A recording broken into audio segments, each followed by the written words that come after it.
পরিবেশ বান্ধব বৈচিত্র্যময় পাট পণ্যের চাহিদা বিশ্বের সব প্রান্তেই রয়েছে, অথচ বাস্তবতা হলো এসব উন্মুক্ত বাজারে বাংলাদেশি পাট পণ্যের উপস্থিতি হতাশাজনক।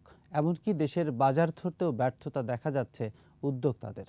পাটজাত পণ্যের বাজার চিত্র নিয়ে রিপোর্ট করেছেন মোহাম্মদ নুরুন নবী, ছবি তুলেছেন মুজিবুর রহমান।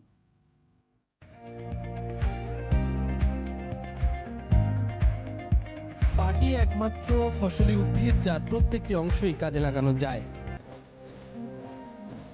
পাট থেকে বিভিন্ন ধরনের ব্যাগ, শাড়ি, লুঙ্গি, জুতা, ব্লেজার, টুপি, ঘরের পর্দা, চেয়ার, টেবিল, আসবাবপত্র সহ পরিবারের নিত্য ব্যবহার্য সবকিছুই বানানো যায়।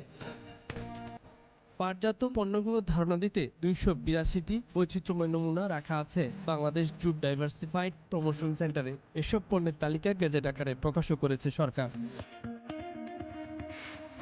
তারপরও নেই আশাব্যঞ্জক সাড়া, আর উদ্যোক্তারা হতাশ ক্রয়াদেশ না পেয়ে।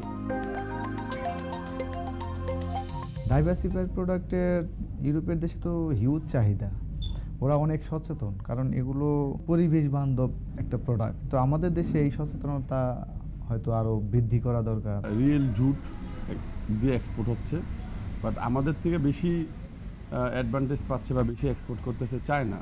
ওয়ারেস তারা ব্যবহার করতেছে ফেক স্পার্টি, fake jute. Within 7 to 10 days তারা ইনহাউস করে ফেলতে পারে। আমাদের 30 days অলমোস্ট 40 days লাগে ইনহাউস করতে।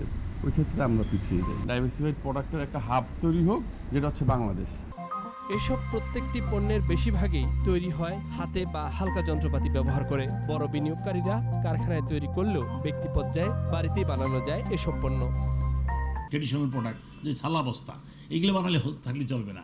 এর বিকল্প যে সমস্ত প্রোডাক্টগুলো আছে আপনার এই 282 করেছে, এর সাথে আরও হতে পারে চিন্তা ভাবনা করলে, গবেষণা করলে।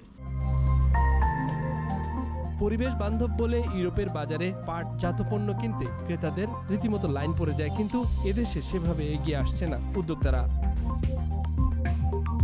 এটা বেসিক্যালি আপনার চলে যায় বেশি স্পেন, ফ্রান্স, জার্মান, তারপরে ইউএসএ।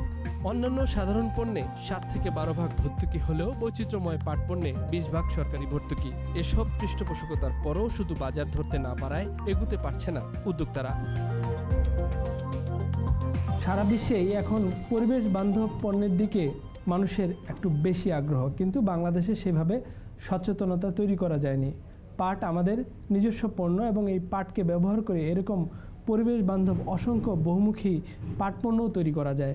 আর এগুলো যদি প্রকৃতপক্ষে বাংলাদেশ সহ বিশ্বের মানুষের কাছে পৌঁছানো যায়, তাহলে একদিকে পাটের চাহিদা যেমন বাড়বে, ঠিক তেমনিভাবে বাংলাদেশও অনেক বেশি পরিমাণে বৈদেশিক মুদ্রা অর্জন করতে পারবে। সুদিন ফিরে আসবে পাটের। মোহাম্মদ নুরুন নবী, 21 টেলিভিশন, কুমিল্লা।